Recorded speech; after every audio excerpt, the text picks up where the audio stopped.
मेघवाल विकास समिति किशनगढ़वास के लिए बहुत हर्ष का दिन है, जो कि हमारे बीच में आपके सामने खड़े हमारे सुभाष जी जो पीएचडी की उपाधि से नवाजे गए हैं। इस खबर को सुनकर सोशल मीडिया पर जैसी खबर चली, पूरे समाज में एक उत्साह का माहौल पैदा हो गया और समाज ने ये निर्णय किया कि शीघ्र से शीघ्र इनका सोड में एक सम्मान किया जाए, ताकि समाज में और बच्चों में एक जागरूकता है कि इस तरह की जो डिग्री हमारे समाज का कोई व्यक्ति लेके आता है तो किस तरह के हौसला अफजाई उसको किया जाता है, तो ये प्रेरणा मिलती है आने वाली पीढ़ी को भी। तो वैसे तो अभी हमने शॉर्ट में प्रोग्राम किया, आज हमारे एक अलवर प्रोग्राम और भी है, प्रतिभा सम्मान समारोह, तो इस को लेकर के हमने शॉर्ट में प्रोग्राम रखा है सुभाष जी के सम्मान में। तो आगे मैं आपको ये कहना चाहता हूँ पत्रकार जी कि आगे एक हमारा बहुत बड़ा जिला लेवल प्रोग्राम होगा, जिसमें हम ऐसी प्रतिभाओं को मंच पे और प्रदर्शित करेंगे ताकि समाज में एक बहुत बड़ा मैसेज जाए। वैसे समाज हमारा आज बहुत अच्छी तरह से आगे बढ़ रहा है, हमारी पीढ़ियाँ जो है, हमारे जो बच्चे हैं वो बहुत आगे बढ़ रहे हैं। हमारा समाज जो है प्रतिदिन नशे पर काम कर रहा है, दहेज प्रथा पर काम कर रहा है, मृत्यु भोज पर काम कर रहा है, और भी समाज जो अन्य बुरी कुरीतियाँ उनको बंद करने के लिए काम कर रहा है। और ऐसे व्यक्ति जो हमारे बीच में सुभाष जी आप देख रहे हैं, इनका तो बहुत ही सहज स्वभाव है, सरल स्वभाव से मैं इनको आज से नहीं 20 साल से जानता हूँ, वो मेरे संपर्क में रहे हैं सुभाष जी।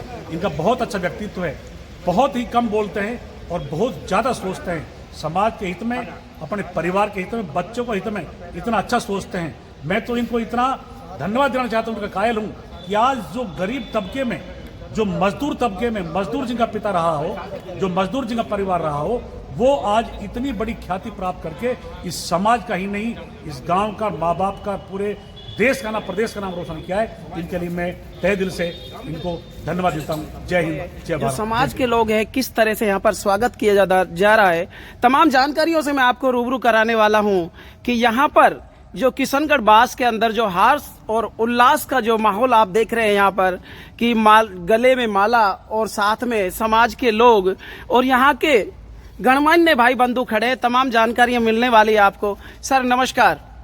नमस्कार। ये डॉक्टरेट की उपाधि मैंने राजस्थान विश्वविद्यालय जयपुर से अभी प्राप्त की है जी, और इसमें तकरीबन मुझे 6 साल लग गए थे, और आज इस उपाधि को प्राप्त करने के बाद मैं बहुत ज़्यादा खुश हूँ जी। मेरे समाज के व्यक्तियों के द्वारा भी मुझे सम्मानित किया जी, इसके लिए मैं अपने समाज के व्यक्तियों को दिल की गहराइयों से बहुत बहुत धन्यवाद ज्ञापित करता हूँ। जैसा कि आप कह रहे हैं कि भाई शोधकर्ता की आपको डिग्री मिली है और 6 साल की डिग्री होती है यह, हाँ। लेकिन आपको जो भी युवा सुन रहा है तो उसको किस तरह की मेहनत करनी चाहिए ताकि उनको भी इस प्लेटफॉर्म पे एक जगह मिल सके?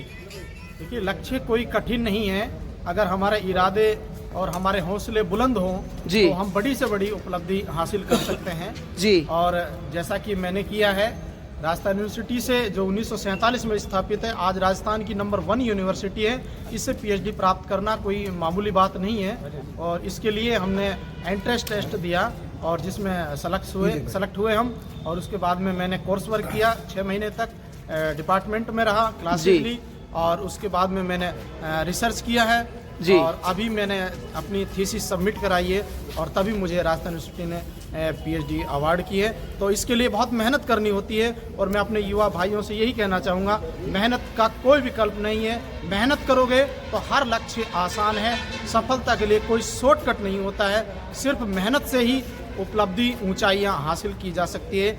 इसलिए साथ ही अन्य प्रकार की जो प्रलोभन है, शॉर्टकट है, संक्षिप्त है, इसके वजह से अपने लक्ष्य से भ्रमित ना हो, लगातार कठोर संघर्ष करें, कोई भी उपलब्धि आपसे बच नहीं सकती, सफलता तो आपके कदम चूमेगी। इसलिए मैं अपने सभी साथियों से, भाइयों से यही कहूँगा कि आप लगातार मेहनत करें और सही दिशा में मेहनत करें, मेहनत से ही सब कुछ संभव है।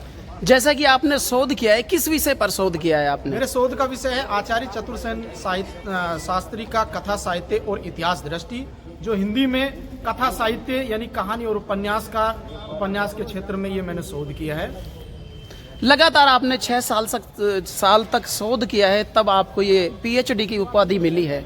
लेकिन कौन कौन सी ऐसी समस्याएं आई आपको, कौन कौन सी समस्याएं फेस करनी पड़ी, इसके बारे में बताइए। समस्याएं तो ये होती है, सबसे पहले जानकारी नहीं होती है बच्चों को, और मुश्किल से जानकारी मिली। पहले ये होता था कि यार पीएचडी करना अपना आप में बड़ी बात है, ये अगर हो कैसे हो। जी। तो आप देखिए जो 2005 के बाद में ये आरटी की जो राइट टू इन्फॉर्मेशन सूचना है, इसकी वजह से आज हमें पता चल पा रहा है कि किस गाइड के पास में कितनी सीटें खाली है। पहले सीटों के बारे में नहीं पता चलता था और गाइड मना कर देते थे कि मेरे पास सीट नहीं है। तो हमारा सपना होता था कि यार कैसे हमारी मतलब डॉक्टरेट डिग्री हो। तो उसके बाद में हमें सूचना मिली कि हाँ यूनिवर्सिटी ने जगह निकाली है। फिर उसके बाद जब कोर्स हमने मतलब सेलेक्ट हो गए, तब हमें पता चला कि इस गाइड के पास ये सीटें खाली हैं। तो हमने इस गाइड के पास गए और उनको अपना विश्वास दिलाया, अपनी मेहनत के आधार पर, अपने व्यवहार के आधार पर हम आपको सदैव प्रसन्न रखेंगे। अर्थात जैसा आप हमको काम करने की सहमति देते हो, हम आपके साथ काम बराबर से करेंगे। आप हमारे पर विश्वास कीजिए। डॉक्टर अशोक कुमार मीणा जो प्रोफेसर है आज गवर्नमेंट जीडी कॉलेज अलवर में, उनके मार्गदर्शन में मैंने ये उपलब्धि हासिल की है। बहुत सहज सरल स्वभाव के व्यक्ति हैं और उनकी वजह से ही मैं नवोदय विद्यालय में चयनित हुआ और उसके बाद में राजस्थान में सेकंड ग्रेड टीचर में मैं सेलेक्ट हुआ। और उन्होंने मुझे बहुत मेहनत के लिए प्रोत्साहित किया और मैं लगातार बहुत बच्चों से भी यही कहूँगा, आप मेहनत, मेरे मुंह से बार बार एक शब्द निकलेगा, मेहनत कीजिए। मेहनत की वजह से आप परेशान जरूर होंगे, लेकिन इतनी ऊंचाइयों पर चले जाएंगे आप कोई सोच नहीं सकता। लेकिन सर हम जानना चाहते हैं कि आपका लक्ष्य क्या है? लक्ष्य डॉक्टरेट ही है जो कि मैंने अभी लिया है और इसके बाद में मैं असिस्टेंट प्रोफेसर के लिए तैयारी कर रहा हूँ आरपीएससी से। और फिलहाल मैं अपने राजस्थान शिक्षा विभाग में हिंदी द्वितीय श्रेणी अध्यापक के पद पर कार्यरत हूँ। जी, आपको शोध के परिणामों में क्या भविष्य में उपयोग किया जा सकता है? आपकी जो शोध परिणाम है उनको? हाँ बिल्कुल किया जा सकता है। किस तरह से किया जाएगा? देखिए, हम जब शोध करते हैं तो हमें अपने शोध विषय को समाज के परिप्रेक्ष्य में देखना होता है। जी। कि जैसे मान लीजिए मेरे शोध का विषय कथा साहित्य, कहानी और उपन्यास है। जी। तो आज कहानी और उपन्यास हमारे समाज से ही पैदा होते हैं। जी। यानी जो कथानक है, जो चरित्र है, वो सब हमारे समाज के ही होते हैं। उनको हम समाज से उठाते हैं और समाज के लिए ही फायदेमंद बनाते हैं। यानी अपनी लेखनी से उन जो भी हमारे चरित्र है, जो हमारे कथा वस्तु है, जो उद्देश्य है, उसको हम अपने समाज के लिए उपयुक्त बनाते हैं अपनी लेखनी से। जी। तो इससे समाज में बदलाव आता है। तो साहित्य चूंकि समाज का दर्पण होता है, तो ये बात सही है, क्योंकि आज की जो घटनाएं हो रही हैं वही साहित्य में परिलक्षित होती हैं। उन्हीं को ही हम दोबारा से समाज के लिए प्रस्तुत करते हैं, तो समाज इससे दिशा और गति लेता है। जैसा कि आपने तमाम जानकारियां दी, लेकिन आज के युवा, अभी अब मैं थोड़ी देर पहले आया था, तब आप कह रहे थे कि सोशल मीडिया का एक वक्त है और इस सोशल मीडिया के अंदर आप युवाओं को बड़ा ये कह रहे थे कि भाई सोशल मीडिया की तरफ युवाओं को ज़्यादा झुकाव हो रहा है, जो मेन चीज़ है उसको नहीं पकड़ कर रहे। उसके बारे में आपके क्या विचार हैं? सोशल मीडिया है जो वो एक तरह से हमारी जो ज्ञानेंद्रियां हैं जी, उनको ज़्यादा प्रभावित करता है। क्यों? क्योंकि सोशल मीडिया अट्रैक्टिव है, आकर्षक है। इससे क्या है, बच्चे के जो मनोविज्ञान है उसके ऊपर मैं कहूँगा कि दूषित प्रभाव भी पड़ता है जी। बार बार माइंड में वो चीजें क्लिक करती हैं, चाहे व्हाट्सएप हो, फेसबुक हो, चाहे और भी बड़ी समस्या चल रही है आज इंस्टाग्राम की। तो कठोर शब्दों में कहूँगा कि इन सोशल मीडिया की वजह से मैं भी थोड़ा सा दिग्भ्रमित हो गया था, लेकिन मैंने वापस देखा कि नहीं, ऐसा नहीं है। क्योंकि बार बार इन चीज़ों को देखने से हम क्या चिंतन मनन नहीं कर पाते हैं और जो एक मौलिकता हमारे समाज के प्रति आनी चाहिए वो नहीं आ पाती है। तो आज के युवाओं को और क्या संदेश देंगे, जो तैयारी कर रहे हैं उनके लिए भी, और जो अब पीएचडी की उपाधि करने के आपको सुनकर के इच्छुक होंगे उनके लिए? मैं आज के युवाओं से यही कहना चाहूँगा कि आप सबसे पहले अपना लक्ष्य निर्धारित करें और 24 घंटे आपके सामने वो लक्ष्य ही रहना चाहिए। उस लक्ष्य को आगे बढ़ाने के ही प्रयास करें। चाहे सोशल मीडिया ये फालतू की चीज़ें ये नहीं आए, इससे क्या है, आप चिंतन मनन नहीं कर पाओगे। और आप जब चिंतन मनन नहीं कर पाओगे तो ना तो आप साक्षात्कार में अच्छे सवाल के जवाब दे पाओगे, और ना ही जो आज परीक्षा में विश्लेषणात्मक प्रवृत्ति के प्रश्न आ रहे हैं, यानी जिनको कहें हम गहराई से क्वेश्चन आ रहे हैं, वो गहराई से पढ़ने पर ही आप हल कर पाओगे। कोई संक्षिप्त, शॉर्टकट, मोस्ट इम्पोर्टेंट ये नहीं चलता है कंपटीशन में। इसलिए आप गहराई से पढ़ें, और गहराई से पढ़ने के लिए आपको ये फालतू की चीज़ें छोड़नी पड़ेंगी। मैं फिर पुनः कहता हूँ, अगर आप किताबों में उतर गए, किताबों में झुक गए, तो दुनिया आपके सामने झुकेगी, आपका लक्ष्य आपके कदम चूमेगा। धन्यवाद। सरपंच साहब भी हमारे साथ में मौजूद है, क्या कुछ कहना चाहेंगे सर?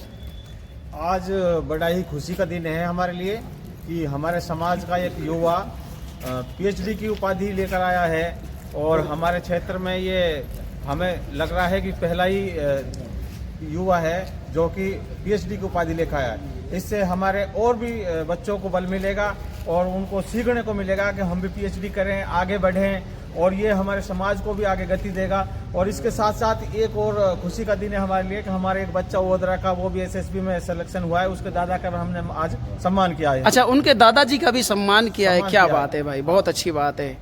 और मेरे साथ में यहाँ पर और भी बंधु मौजूद हैं, उनसे भी जानने की कोशिश करेंगे क्या कुछ कहना चाहते हैं। आइए साहब, आइए मालिक, क्या कहेंगे आप युवाओं के लिए?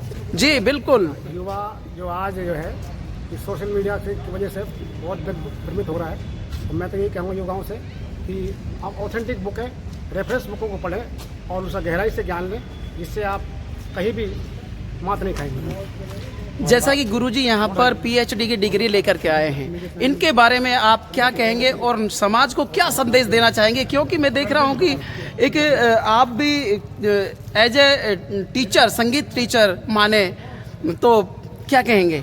मैं तो ये कहूँगा कि हमारे समाज में ऐसे हीरे बहुत कम होते हैं जिन्होंने अच्छी संघर्ष करके सुभाष भाई ने ये डिग्री प्राप्त की है पीएचडी, और पीएचडी डिग्री बहुत शोध के बाद ही प्राप्त होती है, ऐसा नहीं होती। इसलिए मैं समाज को की तरफ से इनको बहुत बहुत उज्जवल भविष्य कामना करता हूँ कि आगे प्रयास करते रहें और समाज को दिशा देते रहें।